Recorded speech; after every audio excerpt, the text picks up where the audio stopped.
Hello and welcome back to this lecture on microsystems fabrication by advanced manufacturing processes. A quick recap of what we did in the last lecture. We talked about the analysis of discharging part of the RC relaxation circuit. We also discussed about the material removal rate in ADM, particularly in case of mild steel there is an established empirical relationship depending on the amount of power which is given in kilowatts and the amount of material removal in millimeter cube per minute. We also talked about several general characteristic trends of the material removal rate with respect to various circuit parameters like resistance, capacitance, the total discharge current, so on and so forth, spark gap. We talked about surface finish and machining accuracy, and then finally we had a close discussion about the dependence of surface finish on pulse energy of the EDM system. So today we will just try to go ahead and try to look at an estimation, numerical estimation of the surface roughness in a particular situation. This problem here represents such a situation here where a steel workpiece is being machined and the circuit parameters are given to be resistance R equal to 50 ohms, capacitance C equal to 10 microfarads and a total operating voltage of 200 volts, discharge voltage of 150 volts, and you have to estimate the surface roughness which is also the HRMS value. And if you may recall from the previous lecture, the HRMS is represented as 1.11 q to the power of 0.384, where the HRMS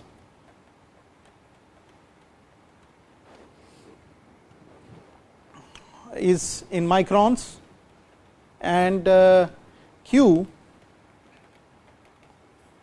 is in mm cube per minute.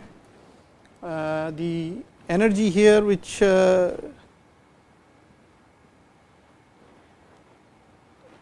is delivered is actually dependent on this resistance and capacitance and also the various parameters like operating voltage and discharge voltage. And we do have, in case of particularly mild steel, a very active relationship to derive the Q empirically as 27.4 W to the power of 1.54, where W is the power, the pulse power in kilowatts, and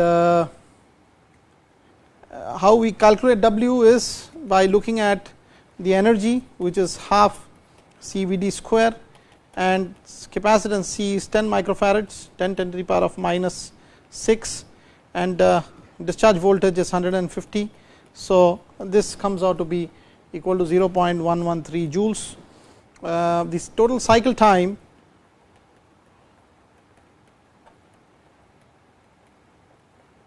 can be calculated as TC, which is actually equal to the resistance times the capacitance RC log of V0 by V0 minus Vd. In this particular case, this happens to be 200 volts and this comes out to be 50 volts, and so the total time cycle or cycle time is represented as 50 times of 10 to the power of minus 6 log, and this is to the base e, log to the base e of 4, 200 by 50, and this comes out to be 7 10 to the power of minus 4 seconds, or around 700 microseconds. The average input power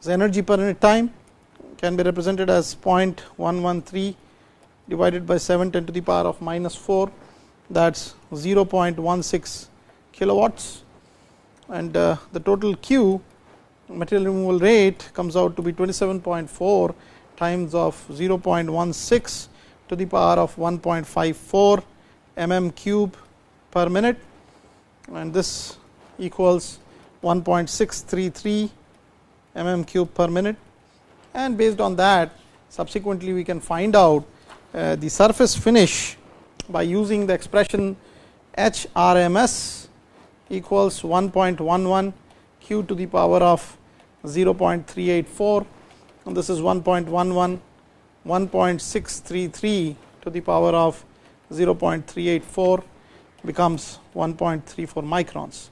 So, essentially this is how the HRMS value comes out to be equal to. Now, there are few aspects which need to be mentioned here, and those are about the inaccuracies while considering the EDM process or electrodischarge machining process.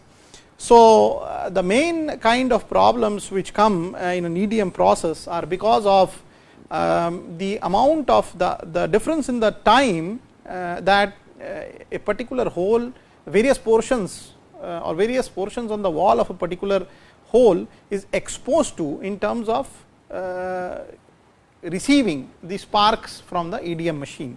So, the taper of the machined hole in an EDM is a major inaccuracy, due to which you have to suitably design the electrode sometimes, so that it compensates for this taper and you can have a straight cut.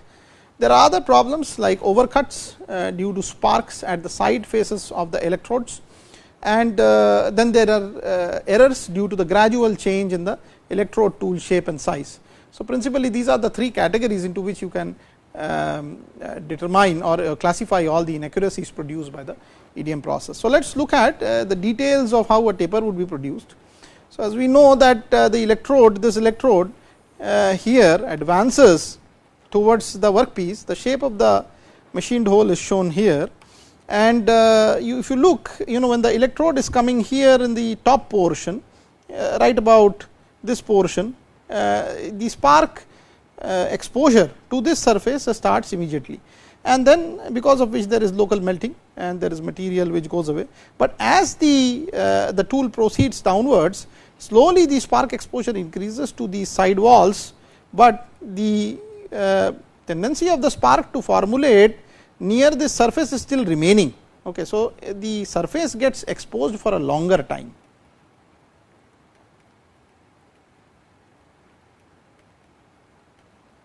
To sparks, causing a greater diameter of the surface hole in comparison to the hole at a certain depth. So, it is found to depend on the tool diameter, of course, and what you can do is you can either appropriately insulate the tool, or you can create a suitable condition by changing the electrical parameters, so that this problem of tapering can be minimized. So, that is one aspect of causing an inaccuracy. The other is an overcut, which typically means that there is always some kind of a extra size of the hole in comparison to the tool diameter. So, typically an overcut is a dimension by which the hole in the workpiece exceeds the electrode size. The magnitude of the overcut is dependent on the spark length and to some extent on the crater dimensions. Supposing there are wear particles which are present in the gap here, like this is a wear particle, the effective length of the spark and hence the magnitude of the overcut is somehow increased by this wear particle, because if you consider the spark length to be some equal to the overcut, in this particular case the spark is facing its own metal particle which has been removed, and it should get extended by exactly the same diameter. Okay, so, from here it goes to here. Supposing this were d, so this is d plus dw. dw is the diameter of the particle. So, this is a perennial problem of taper and overcut of EDM machines, and again this really, when the tool is approaching this point, only this zone is being exposed, but as the tool goes inside, the side zones are being exposed. So, this can be controlled in a way, in a limited manner, by again side insulating the tools, so that there is no extra spark length which is formulated and no extra overcut which is formulated. So, if you look at the energy versus taper in most of these tools, and as a matter of fact even the energy versus the overcut, as you can see that if the spark energy is increased, both the overcut as well as the taper, they vary. If we look at only the overcut size, spark energy is more, the overcut is linearly increasing, as you can see. And on the other hand, if spark energy is more, the taper also is substantially increasing. So, all these defects or all these aberrations are really related to the spark energy in joules of that the EDM process has to offer. Let us also talk a little bit about tool and electrode, the tool electrode and the dielectric fluid.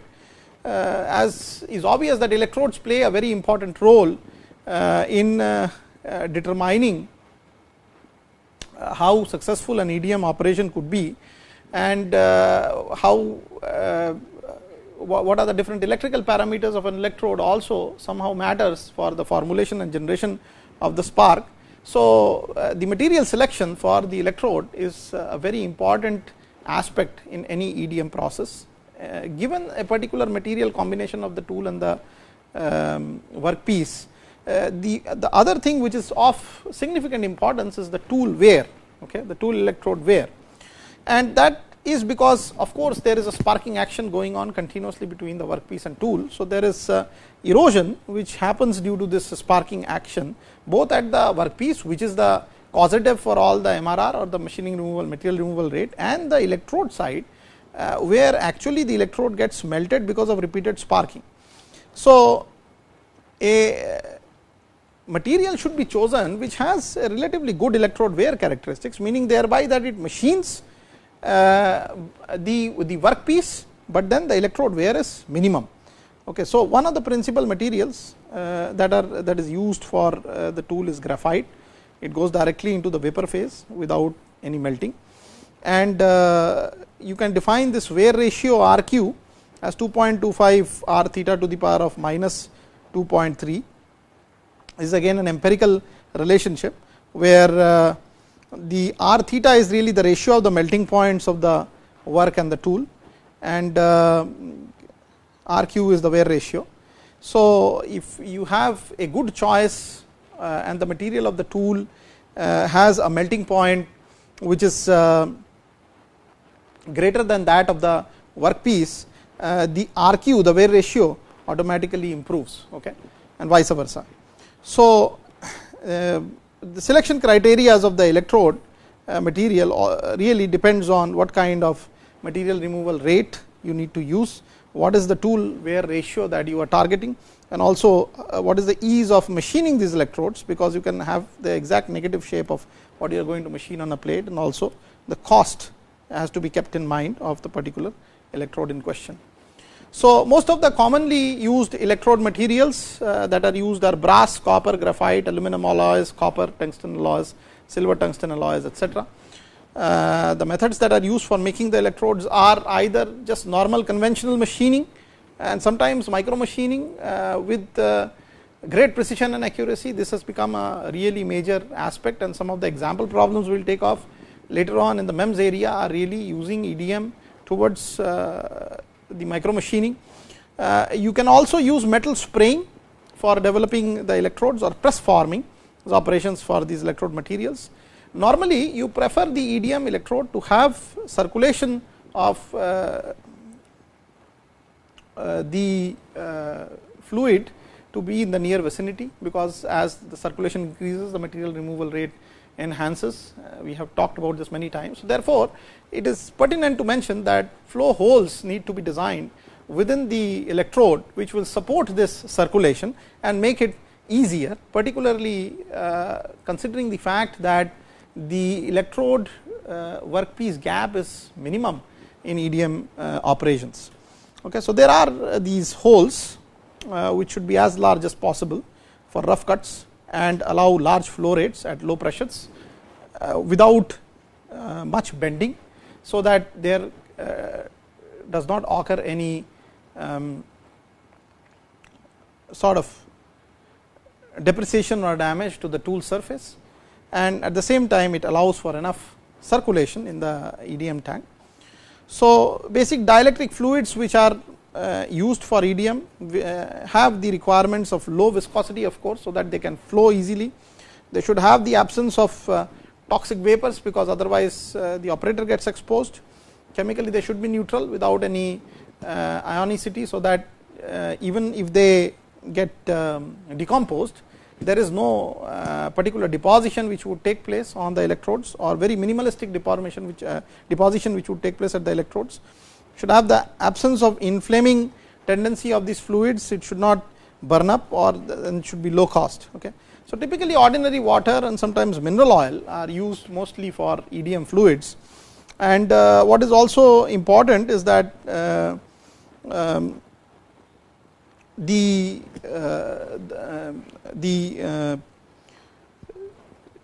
fluid that you are using should have a relatively higher dielectric constant, so that it can support the respective potential difference between the tool and the workpiece, so that it can lead to a sparking condition. So, with this I think the EDM section is more or less covered. Now, we will start a very new and interesting topic of e-beam machining following this. So, in electron beam machining, as you know, it is a thermal process where a stream of electrons is impinged onto a work surface, and that is impinged at a very high velocity, thereby transferring all the kinetic energy that these electrons have or they possess onto the work surface. Okay. So, it is basically a sort of interaction of electrons with the matter, which leads to the vibrational energy of the matter itself, and thus increasing the localized temperature to a level where the material, the atoms, the material would come off as atom in an atom by atom manner. Okay. So, depending on the intensity of the heat generated, the material can melt or vaporize, and the process of heating by an electron beam can depend really on the intensity of the beam, and can be used for various applications like maybe annealing, maybe welding or metal removal by delivering suitable heat content in every case. So, just some facts and figures about the electron beam machining. Typically, you have to have very high velocities of the electrons coming out from the source, and the kind of velocities that those electrons would have could range in several tens of thousands of kilometers per second, and if you apply a suitably high accelerating voltage to the electrons. And so, if you look at facts and figures, if an accelerating voltage of about 150 kilovolts is applied, it can produce a fast electron as fast as about 228,478 kilometers per second, which is very fast. Okay. And so, you can imagine that this kind of speeds imparted onto the electrons would lead to what kind of lattice vibrations as the electrons strike the material surface. Okay. And that is one of the principal reasons why things get molted or vaporized sometimes directly, because of the high amount of kinetic energy. It is not one electron, it is a beam of electrons which is being focused onto a single spot where machining is to be done. So, typically if we look at again some of the values, if an electron beam like this with about 228,478 kilometers per second velocity of individual electrons can be focused to a point which is about 10 to 200 micrometers in size, it can go up to delivering a power density as high as 6,500 billion watts per millimeter square. So, this is how much energy can be delivered really in a very focused manner onto a surface. Now, this kind of a power, if applied to the lattice structure or the material as such, can simply vaporize the material substantially. Okay. So, it just directly sublimates, it goes into the vapor state. And if you raster the E beam over the surface, typically there is a tendency of the machining to be precisely controlled based on wherever the beam hits the material. And so as you can really super focus and narrow down the beam to a small spot, the resolution at which you can do this increases. One of the reasons why E beam is a preferred modality in most of the micro machining or nano machining processes, because of the precision, accuracy and the resolution limit of the system. These days E beam lithography, which is a very modern process and we will be describing in some of the lectures later, is essentially using the same principle of an accelerated beam super focused onto a small spot, and it creates enough damage to the photoresist material, and the resists are beam sensitive resists like maybe PMMA for polymethyl methacrylate, where such interactions would result in material coming off the surface or in a selective manner. Okay. So, you can actually imprint with this technique features as small as several tens of nanometers spaced by equal distances. So, that is the resolution at which you can write, owing to the fast and the small spot size and scanning speed respectively. So, if we look at some of the dimensions of features that E beam is suitable to use. So, typically EBM has been used for drilling of fine holes, cutting narrow slots, holes as small as 25 to 125 microns in diameter, and this limit has, I think, further gone down depending on modern technology that is being increasingly used to super focus the beam. It can also be used for drilling thicknesses up to about 1.25 millimeters. So, really high aspect ratio features and structures can be drilled in metals using this technique. So, the narrowest slot which can be cut by E beam has a width tens of microns, and this I think we have discussed before, and an electron beam can be maneuvered by typically magnetic deflection coils, making the machining of complex contours easy. So, it all becomes a matter of programming the topology of a surface on the beam direction, and direction can be controlled by suitably varying magnetic field in space. So, you have a lot more flexibility to raster the beam on complex shapes and features as well, which may not be the case in some of the conventional machining where metal to metal contact is needed. So, one has to, however, be careful of one small factor, that these electron beams are high energy, and so typically they should not come in direct collision with air molecules, which might create ionization and lot of undesirable effects which might change the resolution greatly. So, typically the only limitation that the E beam system has to offer is that these are done in high vacuum columns, and the workpiece size has to be limited because of the associated complexity of creating vacuum to the level of almost no air. Okay, I mean probably 10 to the power of -6 or -7 torr pressure, where minimum amount of air is permissible. So, typically you do these in vacuum columns, which limits the size, and the process becomes unsuitable for large work pieces.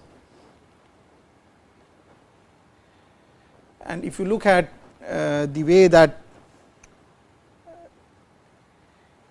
the different applications can be grouped as a plot of power density delivered to the surface with respect to the hot spot diameter, you can see that for the E beam machining, typically the combination has the largest size, okay, meaning thereby that it works for a lot of hot spot diameters with a wide ranging power density in watt per millimeter square. The other machining processes are quite limited, as you can see here: electric discharge, laser beam, in fact welding arc, gas flame, so on and so forth. The E beam by and large has the largest range of the different values of power density and hot spot diameters. it is obvious that the electron beam is therefore one of the most preferred thermal processes for all kind of machining activities in comparison to some of these other form where associated sparks or high power optical beams are being used. So, this typically shows the layout, schematic layout of a beam column which generates the electron beam, and as you can see here, the beam column has several parts. It is typically stored in a vacuum chamber which has a 10 to the power of -5 or -6 millimeter mercury vacuum level.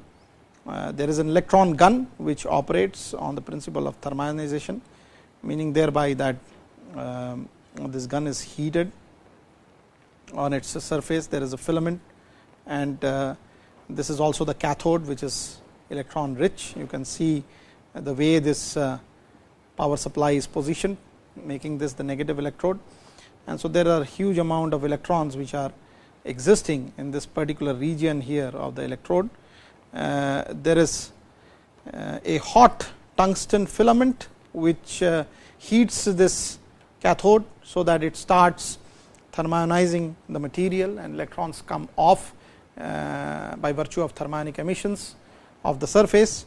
And then there is a driving anode here which is also perforated in nature. So, this is perforated anode, and the idea is that as in most of the e-beam columns even used for scanning electron or tunneling microscopy processes, the electrons thus generated out of this cathode are pumped through the voltage which exists between this anode and the cathode. Okay, so, the potential difference existing here is responsible for imparting kinetic energy onto the thermionically emitted electrons, and as they go into space they also get squeezed because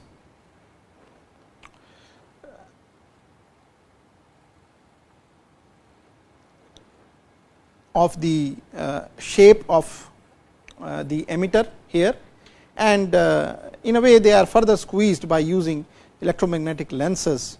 And there are two set of lenses, one for focusing as you can see here, and the other set of lens for rastering the beam, whereby just varying the magnetic field you can do beam control on the workpiece. A workpiece is typically grounded, so that it's by virtue of its state of electrostatic potential also captures maximum electrons which are generated by the e-beam setup. Okay. So, the grid shaped cup here is very important for focusing, the primary focusing of the beam which occurs in this particular region, which ensures that this beam kind of gets into the narrow gap of electromagnetic lens as shown here.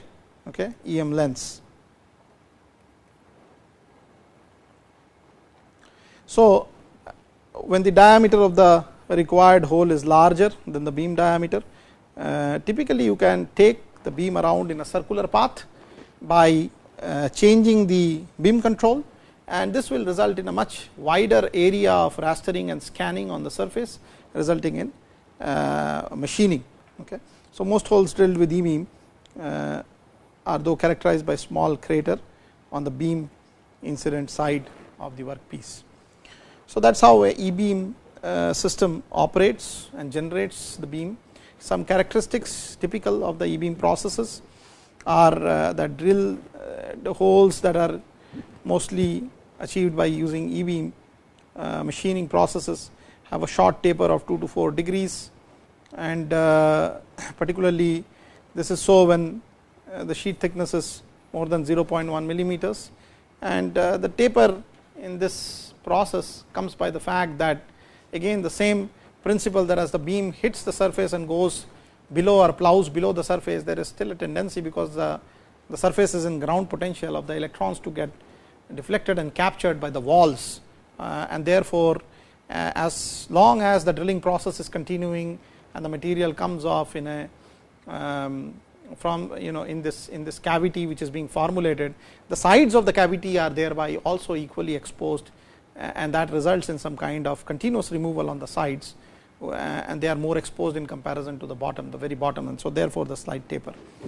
So some ideas about the performance characteristics of these drilling holes can be obtained from this table here. For example, if the material that you are machining is a tungsten workpiece, the sheet thickness may be about, let us say, about 250 microns, hole diameter of 25 microns need to be created. So typical parameters of operation include drilling time of less than about 1 second, accelerating voltage of 140 kilovolts, and a beam current of 50 microamperes. If it is a stainless steel, the material is stainless steel, you have a 2.5 millimeter workpiece thickness with the hole diameter of 125 microns, and the drilling time is about 10 times more, about 10 seconds, and that is using an accelerating voltage of same order 140 and a beam current which is double, about 100 microamps. Similarly, for stainless steel, the thickness changes to 1 millimeter, hole diameter 125, and the drilling time is still less here, less than 1 second, using similar beam parameters 140 kilovolt accelerating voltages and 100 beam current, 100 microamp beam current. So in a way, this workpiece thickness defines a lot of machining time, as can be seen here. Some other materials are, for example, aluminum, alumina, and quartz, and their respective times have been mentioned here in this particular table. So that is how you are placed as far as the e-beam process parameters go. Some other characteristics of e-beams: while cutting a slot, the machining speed should intuitively depend on the rate of material removal that you need, and also this corresponds to nothing but the cross section that you want to actually machine, okay, or cross section of the slot that you want to cut or remove on the material. So the sides of a slot in a sheet with thickness up to 0.1 millimeter are almost parallel. A taper of about 1 to 2 degrees is observed in a slot cut in a thicker plate. Smaller amount of beam splatter occurs on the beam incident side of the workpiece, and some of these values are represented here in the table.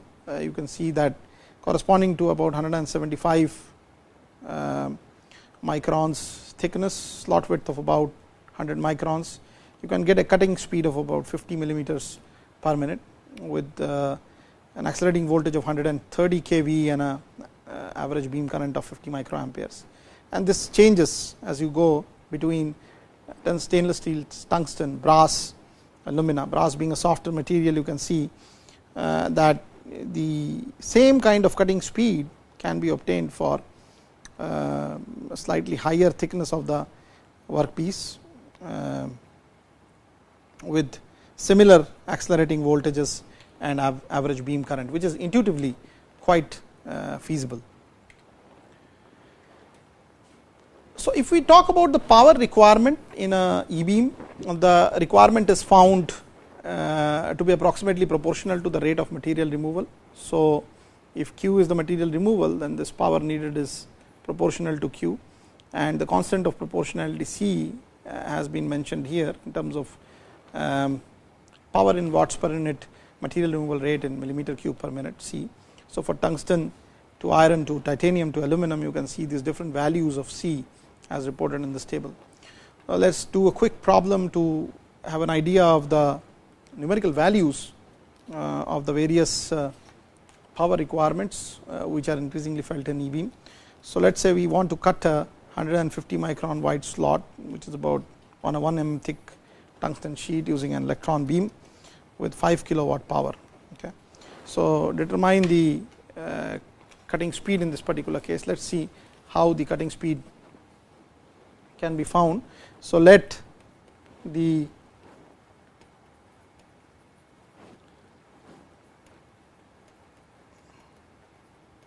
speed of cutting we assume to be V millimeters per minute, then the rate of material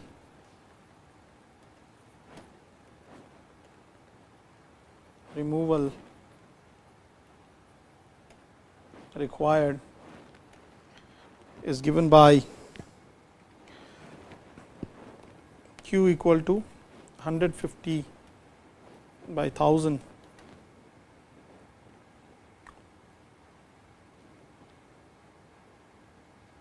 times of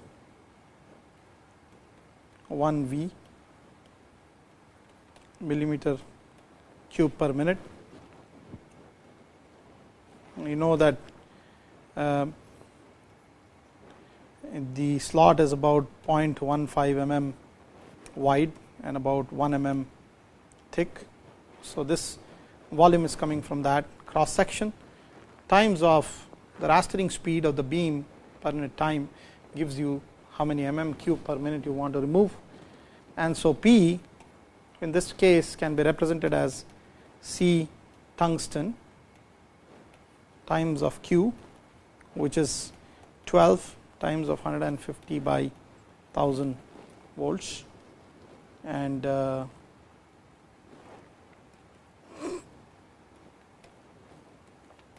P is given to be 5000 watts, and V comes out to be equal to 5000 by 12 into 0.15 millimeter per minute, that is 2778 millimeter per minute or 4.6 centimeter per second, which is quite an appreciable velocity.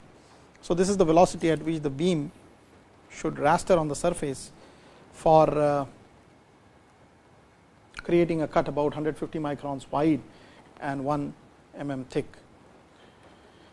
So, this speed though is much less than actual speed.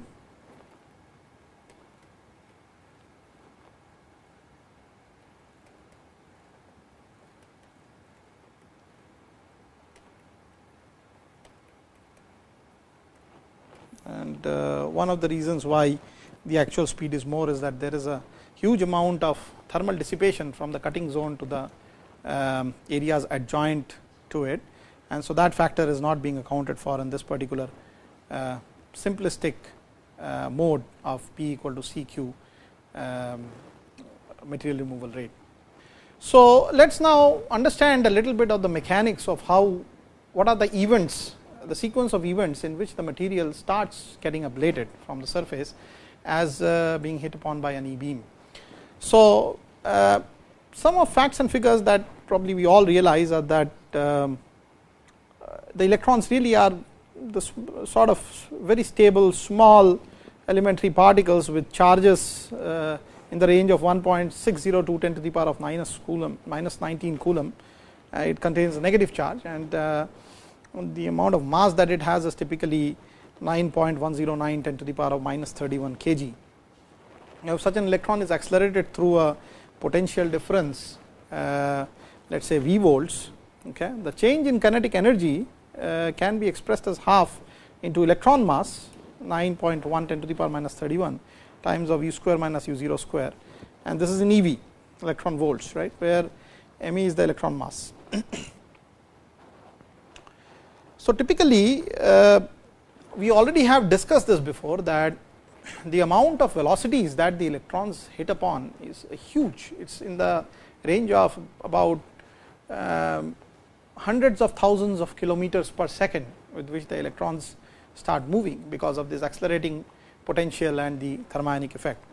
So, it has been increasingly found that as the electron goes very near to the surface of a material, there is the material is not able to register an immediate effect on the electron striking, because by virtue of the electron size being very small, there is always the formation of something called a beam transparent layer on the top of the surface. So, the actual kinetic energy deliverance of the electron beam happens within some particular depth from the surface, and this area is actually called the affected zone in the E beam process, E beam machining process.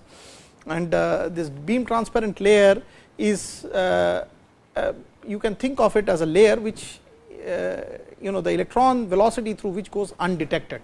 particularly, because it is so fast and it is very rapidly moving and very small. The layer is not able to get excited, the vibrations are not able to really get started the moment the electron passes through them. Okay. So, therefore, when a fast moving electron impinges on a material, it penetrates through a layer undisturbed before it starts colliding with the molecules, ultimately brought to rest. So, what essentially you are doing is that this half mv square energy is being transferred onto wherever the electron is finally hitting upon and wherever the electron is finally coming to a rest. So, if we assume the initial velocity of the emitting electron to be negligible, the final expression of the electron velocity in kilometers per second can be expressed by this term here, where it is 600 times v to the power of half, where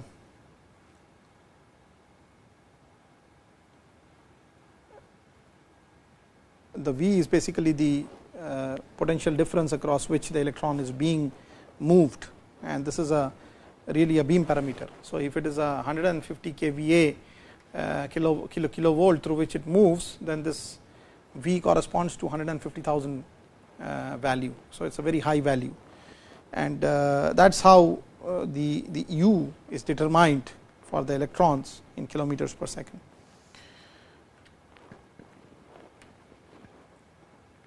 So, electron finally, after the beam transparent layer is crossed over, collides with lattice atoms and imparts vibrations onto these atoms, due to which there is an increase in the thermal energy because of random lattice vibrations occurring in a certain region. So, this however happens beneath the skin or the upper portion of the, also called the beam transparent layer. So, there is always a skin which is developed in the machining zone, below which the whole thermal energy is generated by conversion from kinetic to thermal. So, the total range to which such an electron can penetrate, if we call that delta, so it typically depends on what is the kinetic energy, what is the accelerating voltage, etc. And empirically it has been really found that the delta, the beam penetration depth, can be related to the voltage by the equation 2.6 10 to the power of minus 17 square of v by p rho, where this delta is the penetration range in millimeters, okay. V is the voltage. So, this is accelerating voltage, and rho is the density of the material. So, that is how you can correlate. So, it really varies as the square of the accelerating voltage V. So, let us look at a problem example here. So, during drilling of holes in a steel workpiece by EBM, we have hit upon an accelerating voltage of 150 kV. So, we determine what is the range of depth, just to give you an idea of the value of this transparent layer, how small it is. So, let us look at the density of steel here. Density of steel is equal to 76 10 to the power of minus 7 kg per millimeter cube, and delta by that equation becomes 2.6 10 to the power of minus 17 times the square of V, which is 150 times 10 to the power 3, 150 volts kilovolts, square of that, okay, times divided by 76 10 to the power of minus 7. So, this only comes, and this is in millimeters. So, this comes out to be about 77 microns. So, that is how small this skin is, the skin which is not affected as the electron beam goes. So, transparent layer is about close to tens of microns, which is formulated by an accelerating voltage of 150 kV. Of course, if the accelerating voltage is changed, then this delta value will increase further, and depending on what the accelerating voltages can be, it can go up to probably 1000 kV or so. This can go up to about 100 microns, 100 to 150 microns. So, that is how much this penetration depth can go up to. So, in the interest of time, we have to close today's lecture, but then in the next lecture I would like to talk about the thermal modeling part associated with the e-beam and try to develop an analysis of how this local temperature rise would lead to melting of the materials and try to relate them to the material properties for getting a good understanding of the machining processes. Thank you.